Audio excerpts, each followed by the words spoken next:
guys. Welcome to yet another edition of All Things Football, following on from a fantastic interview we had with former Bafana international Matthew Booth. Today we are joined by, looks like the Spanish version of the Geordie, Wasim Ibrahim. Wasim, welcome.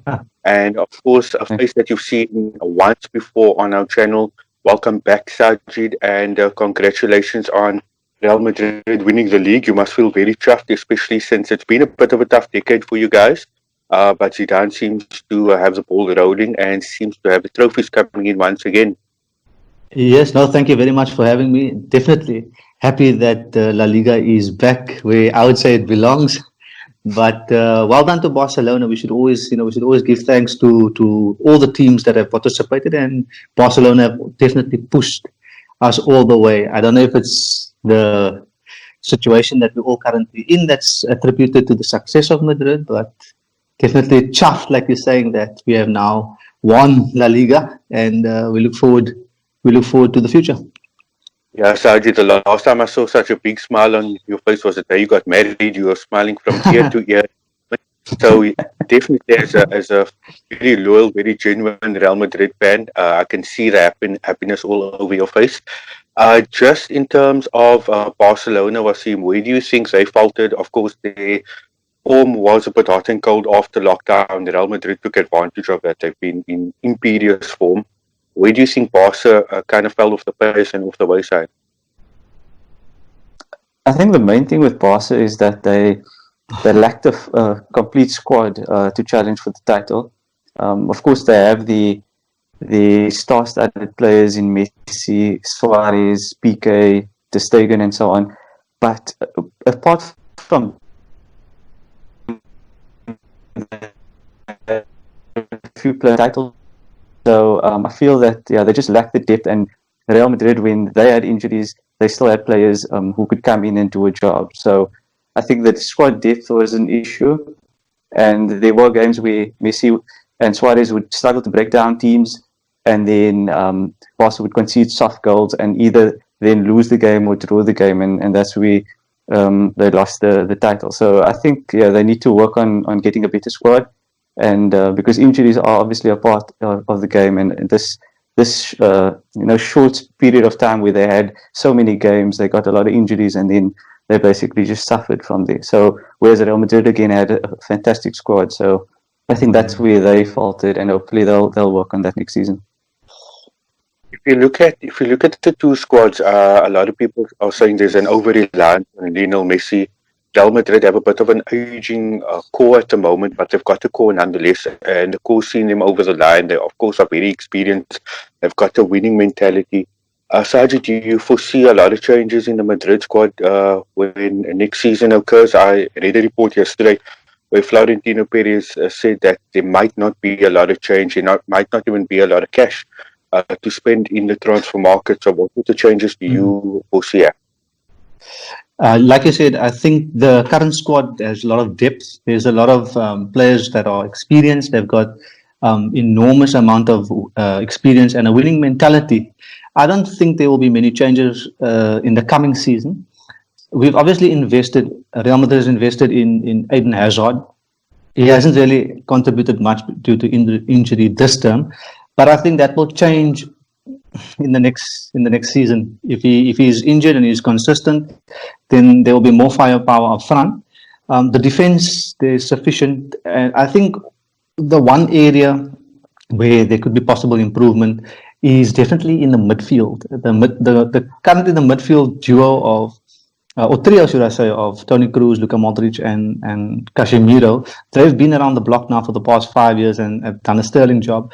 I think Luka Modric this season has demonstrated that his legs are it's aging now, and the likes of Fede Valverde should come in and he should be able to fill that void. But I don't think they really needs to be massive investment. I think that the type of mentality Madrid will have is if they do go into the transfer market, they'll probably go out for a Galactico and look for a Sadio Mane or Mohamed Salah type of player. So yeah. Talking about Mane and Salah, realistically, who do you want to have come into the club, and who do you see the club actually viably going for? I think it has to be a like for like transition. So if you look at the current squad, there's strength in all positions, and the one area that perhaps needs improvement is the on the left wing. So Gareth Bale currently fulfills that position, but he's I don't know, I shouldn't say it's more on the golf course, but that's just the type of feeling I'm getting at the moment. He's not really. I'm not sure if Zidane is taken to him, but if there's one area that we can improve, it's probably the left hand side. So Mohamed Salah to come in for we're like for like change that area. That I would like to see that. Bale and Isco, what as a fan, what do you think their futures hold at Real Madrid? No, I think Isco is destined for the Premier League. I think Gareth Bale probably the Premier League or the Italian Serie A or anywhere for that matter, except for him to play in Madrid. I think his days at Madrid are now officially numbered. I read an article this morning that Zidane mentioned that he's out of the squad for technical reasons. So I mean, when managers have this type of conversation, you should read between the lines there already. Absolutely. Wasim, was Madrid, with Barcelona, we've seen, as we've mentioned, just to emulate Barca's hot and cold form, we've seen hot and cold form from Antoine Griezmann as well. The 17-year-old prodigy Ansu Fati has come in, he stepped into big shoes and he's performed well above expectation. And they've got a couple of other youngsters by the wayside, like Ricky Puig as well, who has come in and made a difference, especially post-lockdown. What sort of changes do you think Barca need to make, and what sort of transfers should they be looking to bring in to complement the likes of Lionel Messi? Yeah, I think with Antoine Griezmann, his style of play just doesn't suit Barcelona at all. So that is one of those things where if a player just doesn't suit it, you can try many different things, but it's just not going to work. So I think with Griezmann, they need to make that call this season and say that look, it's not worked, and try and recoup as much money as possible that so that they can get a replacement for him. And I think with they've got some good youngsters, Ricky Puig and Fati, as you mentioned, that they really seem to be of the correct standard to be Barca players or Barca first team players. So I think they'll be good and important players next season as well. But Barca really need to try and take some of the pressure off Messi from creative point of view as well as a goal scoring point of view. So I think they need to try and find a good midfielder who can be the core of the attacking creativity, so to speak. So I think they did miss De Jong quite a bit this past few games. He's shown that he's actually an important player, and with him not there, they really suffered. So he'll probably get more games, obviously, if he gets back to full fitness. So he'll be important as well. So I think Barca need a creative midfielder as well as a proven goal scorer who can contribute more than just 10 or 15 goals. So they need someone who can get beyond 20 goals, as Suarez did in his prime. So that's the main focus for me. And then defensively, they just need to try and get one or two players to just solidify that back line. But I think that the main issues for Barca are in midfield and in attack. So I've been looking at the rest of the La Liga table. Of course, La Liga is now wrapped up with Madrid as champions, Barca runners up. Atletico Madrid and Sevilla fulfill the rest of the quotation where Champions League places are concerned. And then Villarreal plays fifth, and Real Sociedad, who looked odds on to make the Champions League, finished in sixth. If you look at Villarreal, I've also been reading news. Emery might be coming in over there, so that could be an interesting change. And then in the second division in Spain, back in the early 2000s, Deportivo La Coruña were, of course, a force in Spanish football and became a prominent name in European football. They're in the relegation zone and might even, go down to the third division of Spanish football. So that doesn't bode well for the Galicia region of Spain and for football in Deportivo. If we go across the channel, we go to England. Of course, this past week we had the FA Cup semi-finals, Manchester United up against Chelsea. and Manchester City against Arsenal. I don't think a lot of people would have put money on Arsenal overcoming Manchester City. Arteta got one over Pep, and of course for both Lampard and Arteta, now it's their first major finals. Just talk us through those particular games, and especially Sajid, from you, your feeling on Arsenal overcoming Manchester City. Definitely. I think Manchester City have a massive squad with depth and lots of power, whereas Arsenal they always seem to be inconsistent. But this is from a league point of view. I think when it comes to FA Cup, it's a knockout type of situation, and it's a different ball game. And Arsenal have demonstrated over the years that when it comes to FA Cups, they can win the FA Cup against any opposition in England. So I think Manchester City, albeit they have this strength, they probably will have one eye on the Champions League, and then obviously trying to balance that will determine whether or not Manchester City will make a success. But in terms of the Arsenal, I think nobody should write them off. It's a hit and miss situation. They've got a squad which one week will lose 3-0, and then the next week they will win 2-0. So I think they do have the capabilities of doing so. Arteta has done a good job. I think the fans need to show him more support. It's a difficult crowd, the Arsenal fans, I know, but they need to show him support. And as long as they give him that support, I'm sure he will then have the time to build that squad, because they've got a spine at the moment. And as long as they can get more of the key players in, they can definitely make some sort of a difference. My money will be on Manchester City, though, but I wouldn't rule Arsenal out. Wasim, of course, Pep always has a juggling job with regard to rotating players, making sure they can, pick up points in the league, and ensuring that he plays his best possible squad. When it comes to a fixture like this past weekend's FA Cup semi, they played their strongest squad, but do you think it's a case of Arteta out-tacticking a manager like Pep? I wouldn't say that. I think with Pep, we know how he's going to play, but I think on the day, I think Man City just weren't at their best, and most teams have that sort of day. So I think it's just one of those things where Arsenal had a couple of chances and they were very clinical in their finishing. But a good performance from them nonetheless. But I wouldn't say it was a tactical win for Arteta over Pep. I just think on the day the players did their jobs and they kind of took advantage of the situation where they got the winter goal up, and then they just kept defending well, and then they got a second chance in the second half, and he took it. So I think that's the main thing, where on the day Arsenal just had the better of the big moments, and City, they probably, as Sajid said, they're probably looking at the Champions League now with that being their main focus for the season.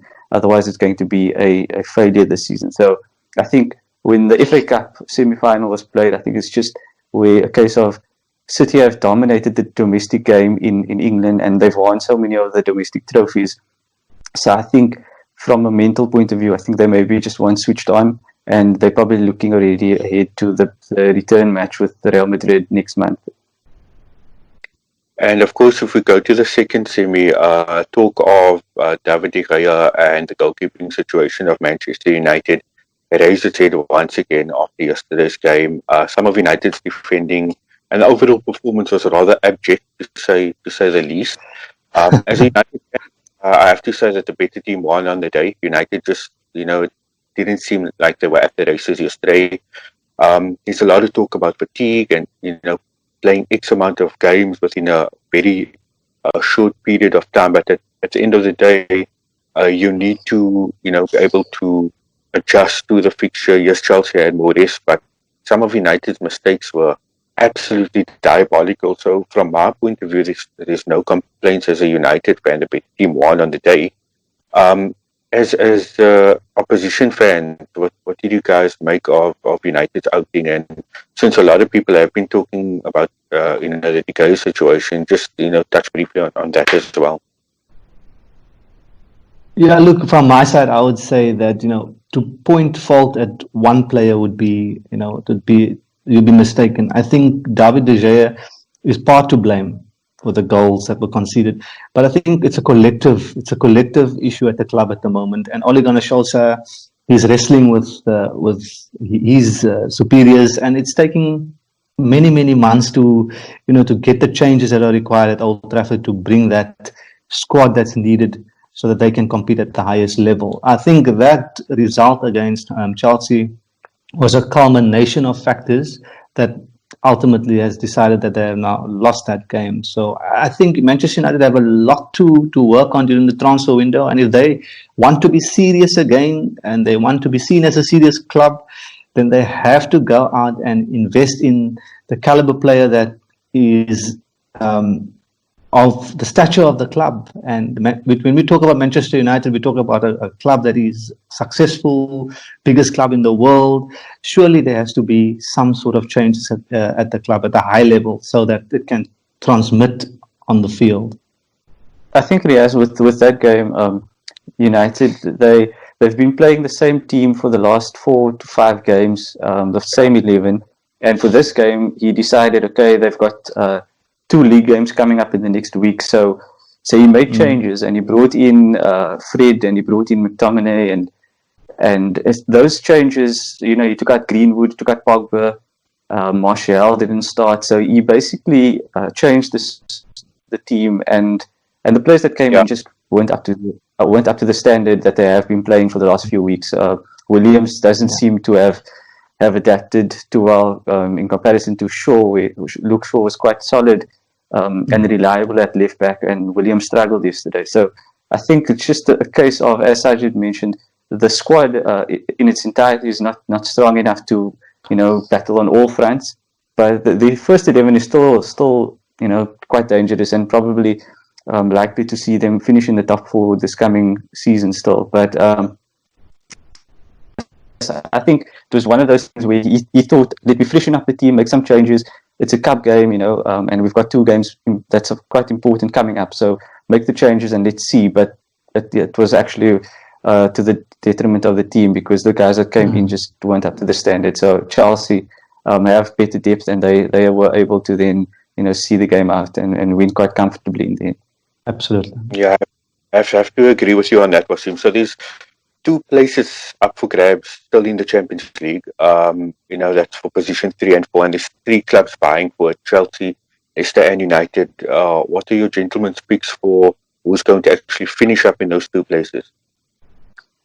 Right now, I would say Manchester United they do have a chance. It's whether they can take that opportunity, and I think it depends on managerial decisions. So if Ole Gunnar Solskjaer repeats the type of decision making that we've seen now in the FA Cup, I think then Manchester United will rule those decisions and that opportunity to get into the Champions League, where they would feel they belong. But from my side, I think I would go for Leicester City. I think Brendan Rodgers has a point to prove, and he definitely left Liverpool probably feeling that he should have been given more time. So I think he's definitely made massive changes at Leicester City, and for them to be back will be wonderful for the game. And in terms of the other spot, well, I would say it's up for grabs whether Chelsea take it or not. But let's see. If the FA Cup is anything to go by, then that will probably be Chelsea over United. But that's sport for you. Anyone can take that full spot. I have to disagree with you on that. Leicester, they got a thumping at Tottenham yesterday, 3-0, and they really struggled. They've got key players out injured: Maddison, Pereira, Chilwell. So their depth is also being tested, and they lost badly yesterday to a Spurs side who have been struggling themselves not too long ago. So I think I can't see Leicester overcoming United with Fernandes and Pogba and Martial and Rashford and Greenwood all playing well up front. So I see Leicester losing out, and I see Chelsea and Man United taking those 3rd and 4th spots. Riaz, what's your take on that? Yeah, Wasim, just on that, I think I agree with you, because if you look at Leicester, like you mentioned, Maddison is out, Pereira is out, Soyuncu is banned, Chilwell is out, and they're playing Wes Morgan as a deputy at centre back. And against our attackers, they're really quick. We penetrate defences now. it's going to be an uphill battle for them on the day. Not taking anything away from Leicester, of course, they've got Jose Perez and Iheanacho, and they've got Body sparing the attack. But I just think that we should have enough to get over the line and to qualify for the Champions League. And then, guys, just to end off, of course, after over a decade, we finally got to see Leeds United promoted once again. Not only promoted, but also officially champions of the Sky Bet Championship into the league next season. For me, one of my favourite away games is away to Ellen Road against Leeds United. Of course, we've got a wonderful rivalry with that club and a former club of our South African legend, Lucas Radebe. So you guys hopefully are as excited and anticipating a strong season next year from Leeds United. Yeah, no, definitely. Riaz, you mentioned earlier on about Deportivo La Coruña falling to the lower divisions of the Spanish league. So, there's definitely light and hope at the end of every tunnel. Leeds United is an example of that for a club like Deportivo. It doesn't matter how far down you would go. If you have the proper managerial expertise, if you have the proper financial support, you can build that club with the players. And look what they've achieved. They are back in top flight English football. Who would have thought Leeds United? I remember back in the day, Lee Bowyer, all of those wonderful players that they had, and finally they are now back in the big time. So definitely looking forward to seeing them play in Premier League. Yeah, definitely a top club. I think the club that belongs in the Premier League. So it'll be good to have them back. And yeah, they certainly belong at that top level. Leeds, I think about roughly 10, 12 years ago, they were all the way down in League One. So as you mentioned, Sajid, if Deportivo are going to draw any hope from their current plight and their current position, it's definitely you look at a club like Leeds, where surface they've been in the championship for many years. They've just lost out on promotion, and now finally they're making it back into the Premier League. So definitely look forward to that.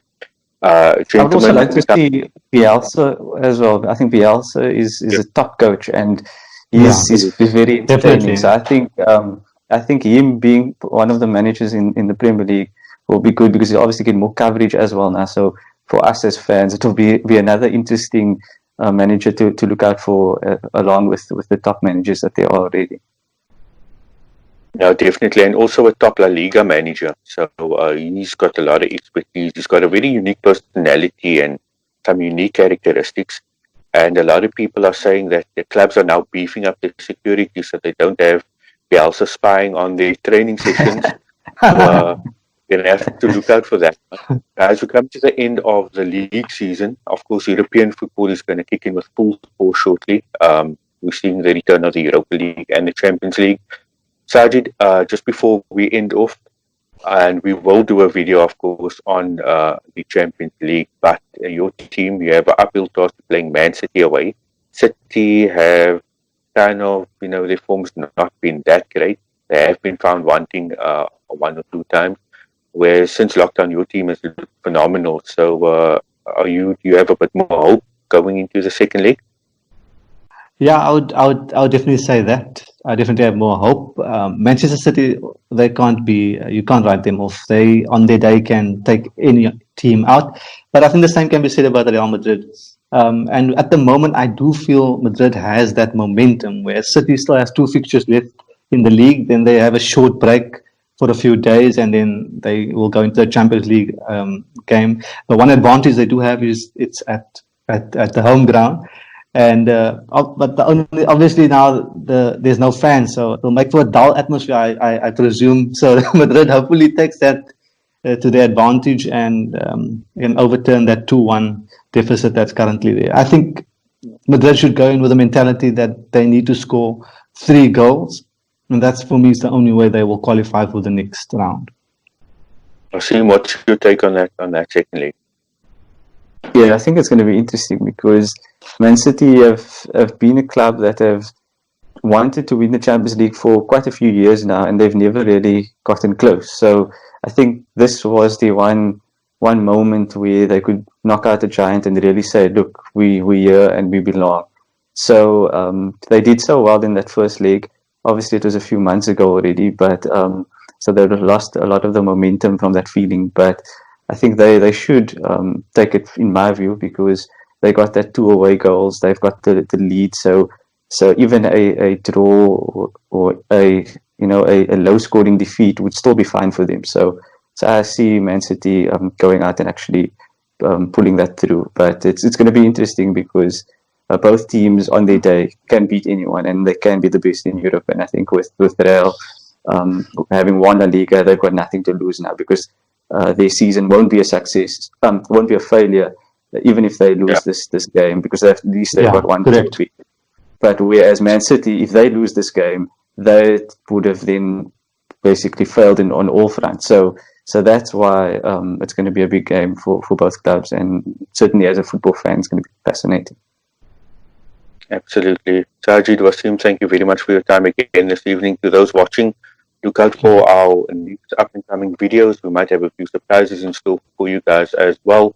Guys, have a fantastic evening. Thank you very much. Cheers.